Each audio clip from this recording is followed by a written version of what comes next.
Caitlin Clark just gave one of those interviews that tells you a lot more than the highlights ever could.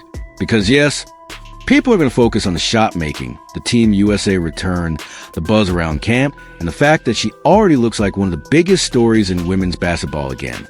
But what really stood out was how calm, honest, and completely locked in she sounded when talking about everything that brought her to this point. The injuries, the long months away from real competition, the nerves of stepping back into this level of basketball, the veterans she grew up watching, the chemistry she is building now, and even the CBA mess hanging over the league. She hit all of it, and the way she talked about it made one thing very clear. Caitlin Clark is not coming back just happy to be on the floor. She sounds like someone who went through a brutal stretch, learned from it, and came out sharper on the other side.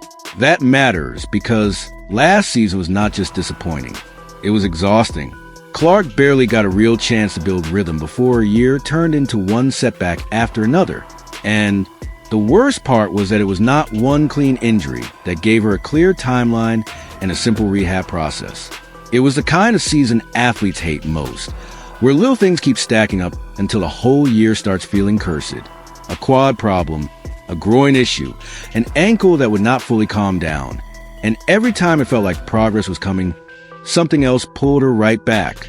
That kind of cycle wears on anyone, especially a player who has basically lived in competitive rhythm her entire life.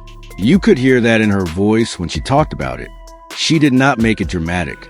She did not try to turn it into some inspirational monologue. She just told the truth. She said the hardest part was not even the pain itself. It was the uncertainty. It was waking up thinking maybe today is the day it turns, maybe today the body finally feels right, and then realizing you are still not there. That kind of thing gets into your head. She admitted that.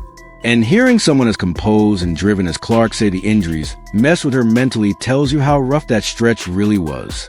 What made the interview land even more is that she did not stop at explaining how frustrating last season was. She also made it clear she is not framing herself as someone merely trying to get back to where she used to be. She sounded like someone who genuinely believes she is beyond that point already. That is a big statement. But it did not come off arrogant because of how she explained it.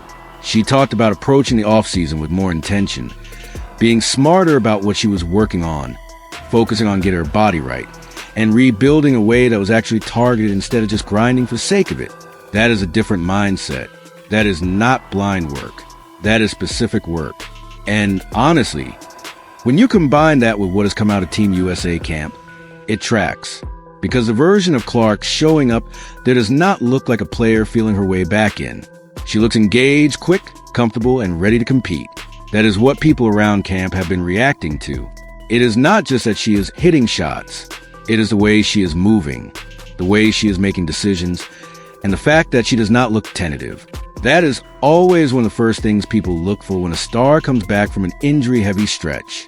Not just whether they can still make a shot, but whether they trust themselves again. Clark looks like she does. That showed up in the practice clips, and it showed up in the way people around her responded. There was that game winner in drills that had the whole gym buzzing. And what made that moment stand out was not just a shot itself. It was the feel of it. It looked like the kind of moment Clark has lived in her whole life. Competitive setting, ball in her hands, pressure on, no hesitation. She took it and buried it. That is the kind of sequence that tells teammates and coaches a lot. Not because one practice shot changes everything, but because it reveals where a player's head is at. Clark did not look like someone protecting herself. She looked like someone ready to go. And that is where this Team USA environment becomes so important. This is not some light run where everyone is just getting cardio and smiling for cameras. The pace is real. The competition is real. The talent level is real. You are sharing the floor with veterans, champions, and elite young stars. And if there's rust in your game, that environment is going to expose it fast. Clark knows that too.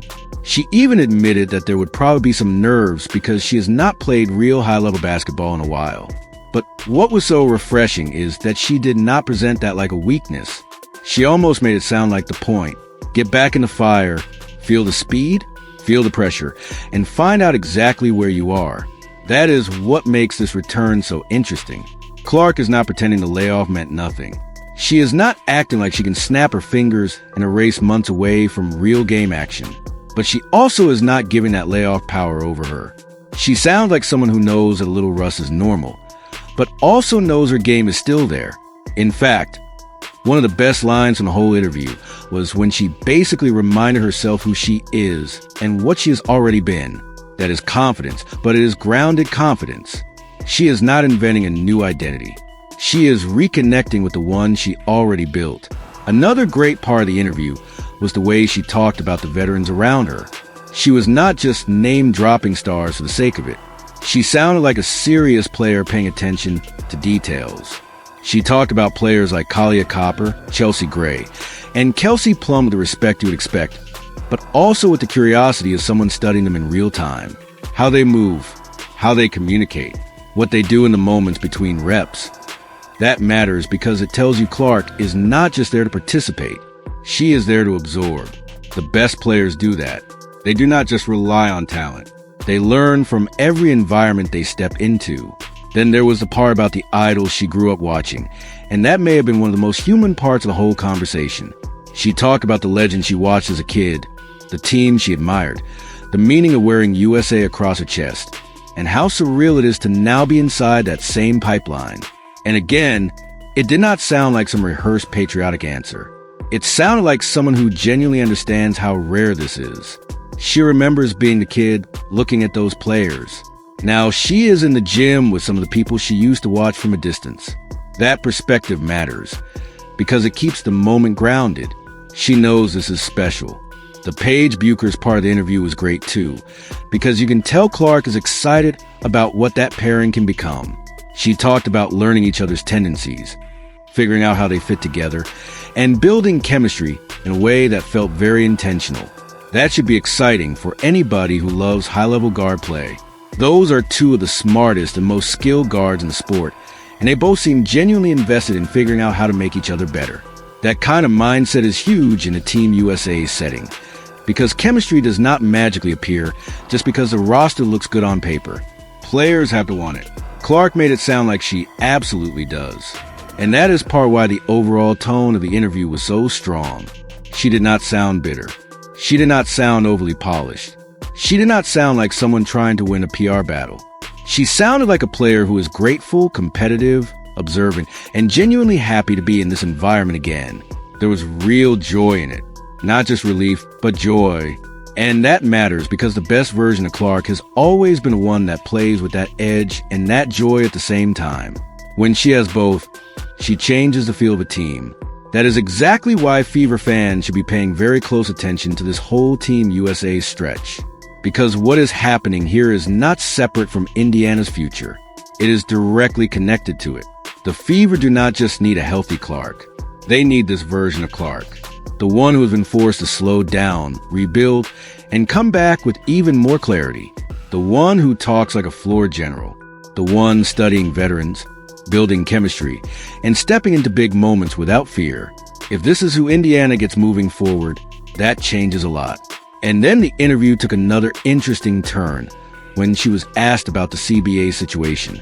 This was the part that probably raised the most eyebrows because of how simple she made it sound. While the league has been dealing with all this tension, these delays, the frozen movement, and the endless public noise around negotiations, Clark basically cut straight through it and said what a lot of fans are probably already thinking. Why can people not just get in a room, work it out, and shake hands? That was the essence of it. And the reason it hit so hard is because of how normal it sounded compared to how messy the whole situation has become. She did not go into politics. She did not start pointing fingers. She did not try to sound like the smartest person in the room. She just made the obvious point that the league needs resolution. The players need clarity, and dragging this out helps nobody. That is why her comments landed the way they did. Sometimes the clearest voice in a chaotic situation is the one that refuses to perform complexity just to sound important. Now, there's been a lot of criticism around how the negotiations are being handled, especially with fans looking closely at who benefits from delays and who does not. That debate is not going anywhere. But what made Clark's answer stand out is that she stayed above the theater of it. She spoke like someone who wants basketball to be the center again, And whether people agree with every angle of that or not, it is hard not to respect the tone. Because right now, a lot of people around the game sound like they are protecting positions. Clark sounded like she was protecting the future of the league. That is really the bigger theme of this entire moment. While others argue position and pull the conversation in every possible direction, Clark just keeps showing up and making basketball the main thing. Team USA camp, recovery work, practice shots, chemistry building, honest interviews, direct answers. She is not operating like someone trying to win every off-court battle. She is operating like someone who knows the strongest response is still how you play and how you carry yourself. And that is why, for all the noise around women's basketball right now, the payoff feels pretty simple. People can try to minimize Clark, slow the conversation down, or overcomplicate every issue attached to her name, but none of it changes the central truth. She is one of the biggest forces shaping where the sport is going next. Healthy Clark changes everything. Locked in Clark changes even more. And the version of her showing up at Team USA right now looks like exactly the kind of player Indiana needs, and the league cannot afford to misunderstand. So yes, the game winner in practice was nice. The honesty about the injuries was important. The admiration for the veterans was cool to hear. The pairing with Paige Buchers is exciting. And the CBA comments were refreshingly direct. But the biggest takeaway from all of it is even simpler than that. Caitlin Clark sounds like herself again. Maybe even more than herself. She sounds clear, centered, and fully aware of what is in front of her. And if that is true, then the next chapter for Team USA and the fever